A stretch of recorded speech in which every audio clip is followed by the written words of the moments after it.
Hello, welcome back, folks, to, I made a part 2 video. Finally. Aren't you proud of me? So, if you didn't know, this is a part 2 video to the last video I did, where I did the same thing. I'm just doing it with more characters now. You don't have to go watch the first one. I mean, you don't have to do anything. Like, I'm not your parent. But there is another video that comes prior, where I probably explain a bit more stuff in this weird alternate universe of mine. Yeah, I don't know if it's necessary though, but I'm off topic. Hello. Today I'm doing part 2 video where I am drawing Princess Bride characters like they belong in Arcane. And starting off, I'm doing Anigo here. Hello, my name is Anigo Montoya. You've killed my father. Prepare to die. So yeah, sorry, this video is bit later than when I usually post. I was going to record for this, but instead I made myself a Spider-Punk poster, so.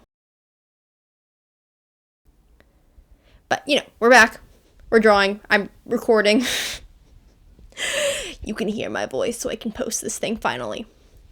So, for Anigo and Vizzini and Fezzik 2, who I do later, my idea for their story was that they were Zonites, I guess, who were, I think, hired. I don't remember if they were, like, hired or they just decided they want to start a war where they go to Piltover to kidnap Buttercup, who is our Councilman Humperdinck's wife-to-be, to start a war between the Undercity and the Top City. Top City? That's not right. Is it? I'm second guessing myself now. Piltover and Zon. They're trying to start a war. So, and just in these videos, I just love Arcane and I love the Princess Bride, so I just wanted to reimagine them. And I kind of wish I'd spent more time on this and just really went and, did a lot more work, because whenever I really sat down to do a character design, I spend a lot more time on it. Like, you should. I try a bunch of things and do different silhouettes and put a lot more effort into all the details and stuff, which I didn't really do for these, because for these videos, I just want to draw and make content, because doing a full-on character design like that takes a while. If that's something you guys are interested in, though, I could do a video on that. That could be kind of fun. Anywho. Anigo. I was initially, as you can see here, giving him a sword. I struggled to find any swords in the Arcane universe that looked anything like what he used. So he just didn't feel Arcane enough, because all the Arcane characters, their designs are just so cool. So I just chopped off that part of his arm and I put a sword there instead. Because I thought that was cool. I mean, he's, basically, the extension of his sword's, an extension of him. It is, his identity. So I thought it'd be cool to, make it his arm. And, of course, now I'm realizing we can't have the famous, I know something you don't know. And that is, I am not left-handed. Haha, neither am I. That thing. But I think it looks cool. And, again, if I'd spent more time, I would have worked on different designs to make it look cooler, but I don't care. And in Inigo's backstory, it is covered in the book, which I highly recommend if you like reading. It's thick, but I honestly think it makes you appreciate the movie more. But aside from that, in his origin story, you could say, his father was hired by the Six-Fingered Man to make a sword that fits 6 fingers, I guess. So I was imagining Count Rugen, who was also drawn in the previous video, again, hired Inigo's father to make him a sword or sword arm like this. I haven't quite fully decided. And, same thing kind of happens. He just kind of cheats him out of it and then kills him, and then Inigo tries to stand up and gets that nice scars on his face. And then Anigo sets out to kill the man who killed his father. So he gets a knife sword, like a knife arm. Ooh. Or maybe Count Rugen, chopped off his arm too. So he had to get really badly wounded it, so he just replaced it with the sword. I feel like that could be cool. I don't know. This is just some goofy thing I did. This is not fully fleshed out. I'm basically just retelling the Princess Bride with Arcane context, because that sounds fun. And his outfit, I was trying to keep it inspired by what he wears in the movie. And we had to change it a lot to make it more arcane-y. And also, I changed his hair. Everybody's hair in this movie looks the same, so I had to change it and make it feel more arcane-like. So I just gave him a ponytail. I thought it looked cool. Yeah. I also gave him a sword tattoo. Again, a lot of Zonites have tattoos, and I thought it'd be interesting. And I was trying to do a bit more shape language, or I gave him a lot of rounded features, because he's nice. We like Anigo. Anigo is good. We like Anigo. But then also more angular shapes too. He is very capable and strong. I mean, he's friendly, just kind of watch it. But mostly very friendly, and I'm pretty happy with how I think this is my favorite design of the group, because I was kind of tired making these drawings. I don't make part 2 videos very well. And next up we have Fezzik. I was really struggling with this one, but I feel like there's a lot of good potential there. So I wanted to really accentuate the fact that he is very large. So I gave him this big old hand and everything. And I was really struggling with this design, again, because I feel like a lot of the characters in The Princess Bride are kind of samey. And it's all medievally. I like that word, medievally. So there isn't a bunch of character design contrast. There's some in colors and making them recognizable, but I kind of wasn't sure. And Arcane's fashion styles is drawing from so many different things. It just I'm not seeing much medieval in there. So I was really struggling here to stay true to the original, but at the same time make it feel right. So I remembered, if you've watched the movie, and if you're watching this, you probably have, to get into the castle, Fezzik wears this big old cloak and pretends to be this giant, the Dread Pirate Roberts, I guess. So I wanted to keep that, and I feel like it gives him a very intimidating look that I like.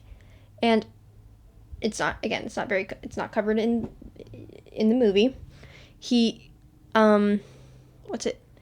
In his past, he was so big and strong that he just went into fighting for money. And he could, since he was so massive, he could do anything. So I was thinking in the Undercity he was a fighter, and that's why he made his money. So I wanted to give him a very intimidating look, even though he's the friendly giant. And I did give him red eyes. It looked cool. Again, leaning into that his Dread Pirate Roberts thing, because I just needed something to make him look a bit more unique. I also, in his design, I forgot that he has these striped blue pants, which are kind of arcane-y, but then also these bright red boots.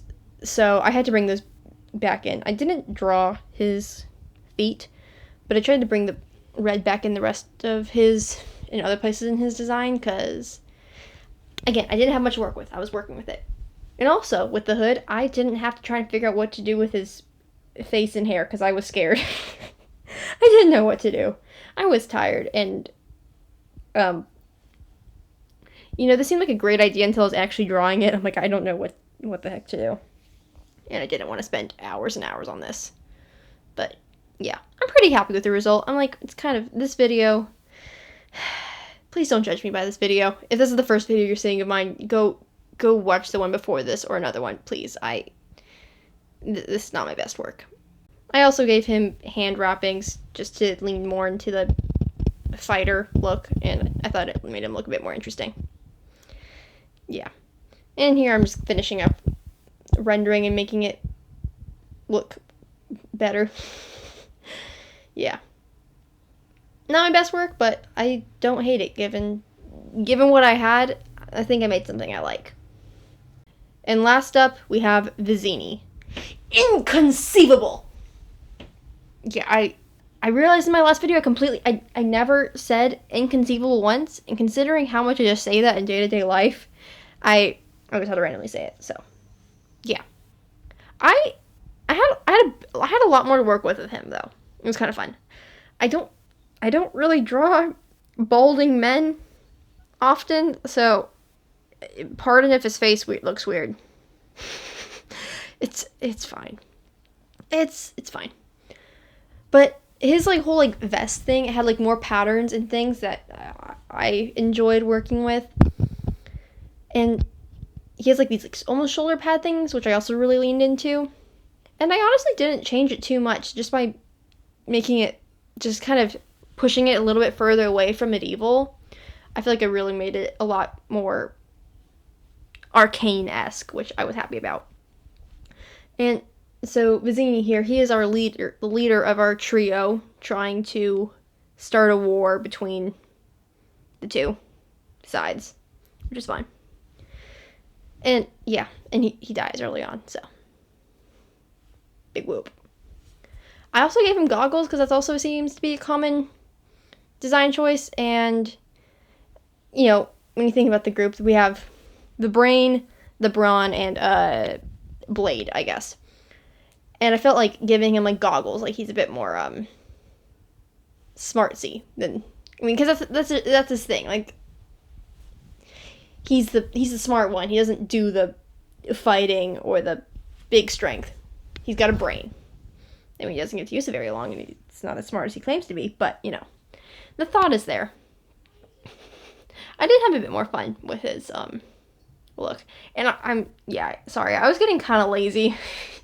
I was lazy and tired, and I didn't really want to be drawing this, but so yeah. Don't judge me by this video. I still kind of like it though, and I had a lot of fun trying to recreate the pattern on his vest. I'm not really sure what that is, but it was fun, just messing with different colors and things. Yeah. And this is the problem I have a lot with drawing, especially when I draw like multiple different characters together digitally. I feel like they all just come out looking slightly different. Like they don't look samey, which annoys me, and I really struggle to. And I guess I just want to draw things differently. I don't want to draw things the same way every time. So, yeah. A lot of factors contributed to these not being my best work, but it's fine. We're making the video anyways, putting it out into the world, so I can move on and do other things I want to do more. Yay. I had a lot of fun adding like the little gold details and just rendering this one. I don't know.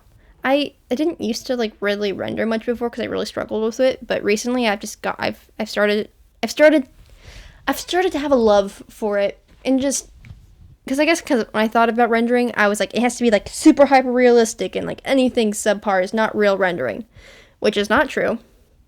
And I'm like, I don't know, I'm having a lot more fun just doing a lot like looser line things and having more fun with the rendering process.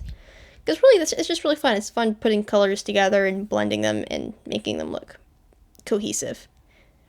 And I never really put much effort into it or was like happy with how to do it. But, you know, just through trial and error and just pushing myself to do things I'm less comfortable with, I've come up with something I enjoy doing, and it's fun. Or I feel like, yeah, this is fun, and I enjoy drawing his goggles. He looks a bit too friendly. He looks too friendly, but I guess it's that cocky belief that he's smarter than everyone, and then he dies. Why am I laughing at that? Dear God, my humor's broken. But here they are, they're a trio. They don't line up well. Sorry about that. But, you know, I did it. I made a part 2. Be proud of me. I hope to have a new video soon. I'm kind of struggling to find inspiration, so we'll see. And this one's late, so again, sorry about that. But there are new videos. Like, subscribe, do the fun things that you people do.